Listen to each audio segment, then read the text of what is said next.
Philippe Grandjean werd geboren in Denemarken. Hij studeerde geneeskunde en milieu-epidemiologie en specialiseerde zich gaandeweg in de gevolgen van blootstelling aan chemische stoffen in de omgeving, vooral bij kinderen.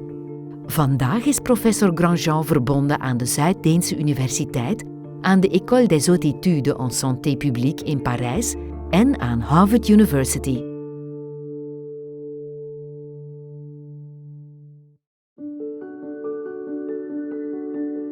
Philippe Grandjean onderzoekt al 4 decennia lang de schadelijke effecten van chemische stoffen in onze omgeving, vooral gefocust op jongere kinderen dan zelfs al in de baarmoeder. In de jaren 80 begon hij een grootschalige studie op de Faeröereilanden naar de lange termijn effecten in de prenatale fase van chemische stoffen. Uit het onderzoek bleek dat kwik in het dieet van de moeder schadelijke effecten heeft op de hersenontwikkeling van het ongeboren kind. De bevindingen van Grandjean hebben meegeleid tot het VN-verdrag van Minamata, met dat als doel om de schadelijke uitstoot van kwik in te perken door strengere normen op te leggen. Tegenwoordig spitst het onderzoek van Grandjean zich vooral toe op de effecten van blootstelling aan bepaalde stoffen tijdens de ontwikkeling, bijvoorbeeld op het immuunsysteem en de stofwisseling. Hij onderzocht de afgelopen decennia op de Faeröereilanden de effecten op kinderen van blootstelling aan dioxines, PCB's en recent ook PFAS. Zijn onderzoek lag aan de basis van nieuwe blootstellingsnormen in de EU voor PFAS. Professor Grandjean beklemtoont het belang van het voorzorgprincipe, namelijk dat je nieuwe stoffen pas mag gebruiken wanneer aangetoond is dat ze niet schadelijk zijn. We mogen professor Grandjean zeker op basis van zijn academische carrière als een top milieu-epidemioloog beschouwen. Maar wat hem echt groot maakt, naar mijn gevoel, is zijn streven naar impact. Hij wil de data van de gegevens die hij gevonden heeft ook tot bij het beleid brengen en heeft dat dan getracht via zijn werk bij de Wereldgezondheidsorganisatie en de Verenigde Naties. Ik was heel verheugd te horen dat de studenten professor Grandjean hadden voorgedragen, te meer omdat zij aangeven dat ze ook milieuproblematiek en humane gezondheid heel belangrijk vinden. En ik denk ook dat het nog een thema is dat spijtig genoeg nog heel lang gaat meegaan.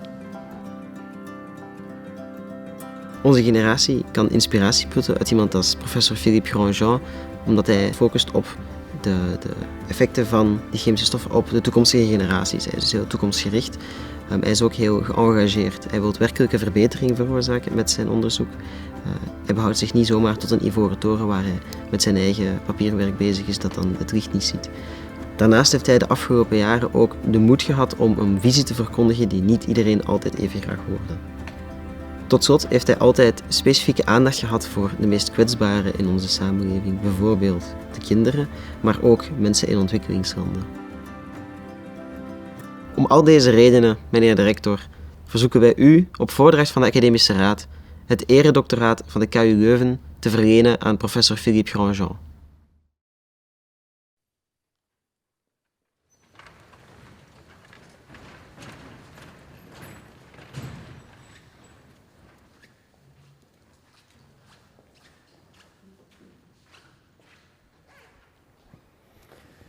Professor Philippe Grandjean, KU Leuven is honoring you for your critical vision and steadfastness in defending your scientific findings and long-term interests. For the persuasiveness with which you have shared your scientific knowledge with various policy-making bodies for years and the positive impact you have therefore had on the health risks for many, including those of the next generation. For the tremendous solidarity you show in trying to protect your fellow people from major health risks, with special attention to the most vulnerable.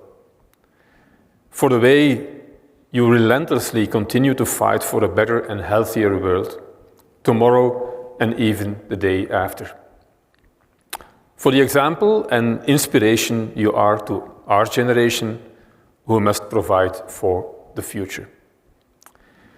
For these reasons, I hereby bestow upon you, in my capacity as rector of KU Leuven, and on the recommendation of the Academic Council, the degree of Doctor Honoris Causa of this university. Congratulations, very well deserved. And thank you for being here.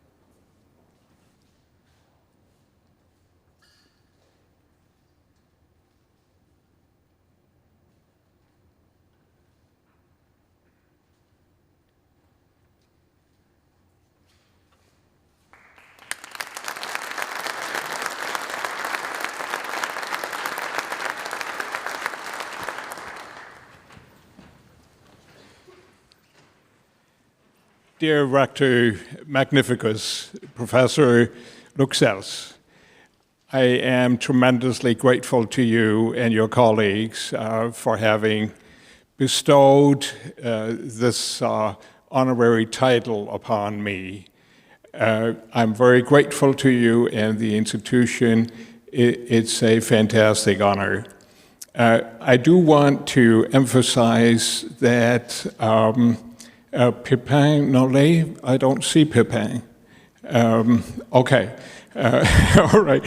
I do want to emphasize that it means a lot to me that you and the Students' Council proposed my name to the leadership, because what I have done over the years is, as you saw in the video, I have emphasized the future effects of what we do today. Our generation, my generation, all of us adults, we are actually impacting on the development of the next generation and future generations, in particular in regard to brain development.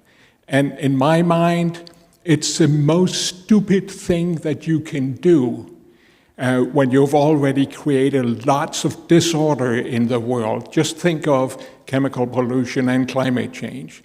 That you are also impacting the brain capacity of future generations that are supposed to clean up after all of our misdeeds over the years. That's silly. So we have emphasized this in our research, and I want to emphasize my colleagues in the Faeröereilands, and of course in Denmark, the University of Southern Denmark and the Harvard School of Public Health, plus the colleagues here in Leuven who have inspired me. I have several colleagues that I meet in the Collegium Ramazzini oftentimes, and they have been great inspiration to me. So I know what I'm saying today will have fertile grounds right here in Leuven. I do want to admit that I have a personal reason to be particularly pleased. When I was a student, I think I was 23, University of Copenhagen, from where I graduated in medicine, wanted to award a gold medal to somebody below 30 who could write a scientific essay on lead.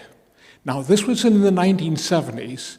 We had lead in petrol, and the global pollution was, I mean, this is incredible, 1,000 tons of lead in the air pollution per day, globally.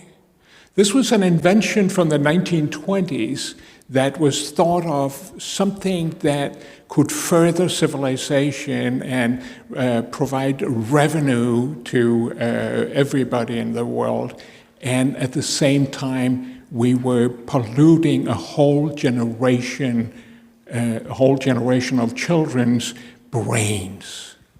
So this was shocking to me, and that this was happening. And I wanted to do something that nobody had done before. And I wanted to write that essay and submit it to the rector at the University of Copenhagen.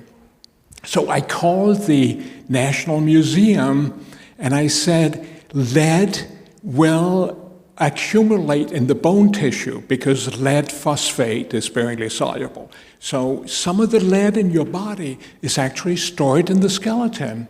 So I said, do you have some bones from the Stone Age that I can have?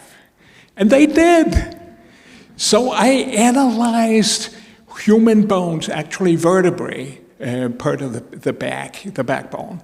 I analyzed bones from different time periods, and Stone Age bones contained absolutely no lead.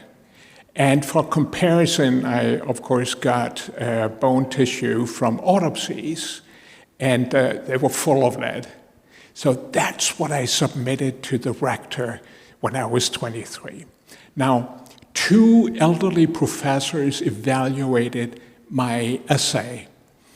Their conclusion, as they wrote to the rector, was that the author, me, the author suffered from a youngster's immaturity and enthusiasm, and that I had no idea about science. That was indeed shocking at the time. I didn't win the gold medal, but it told me something about generational differences and subjectivity in research. Today, the pattern has changed. Now it's the opposite. Now the students are actually nominating, they're proposing me to the professors at the university that I should not have a gold medal, but something even more important, the honorary degree from the largest university in Belgium, the highest ranking university. This is indeed an enormous pleasure to me. I do want to stress a final issue, and that is, you can hear as I talk that sometimes I say something which is not in the economic interest of everybody. And sometimes there are forces that will try to raise doubt about what I say, despite my efforts during many years to do the best science and to work with the best people I can find.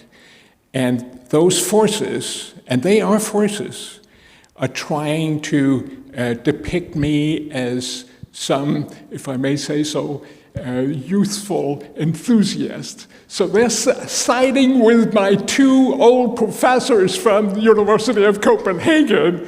And what you have done in awarding me this great honor, Rector Magnificus, is to give me a prestige and a weight that will be important to me in the future when I communicate the science that I hope will benefit not just the students of today, but also future generation. My heartfelt thanks.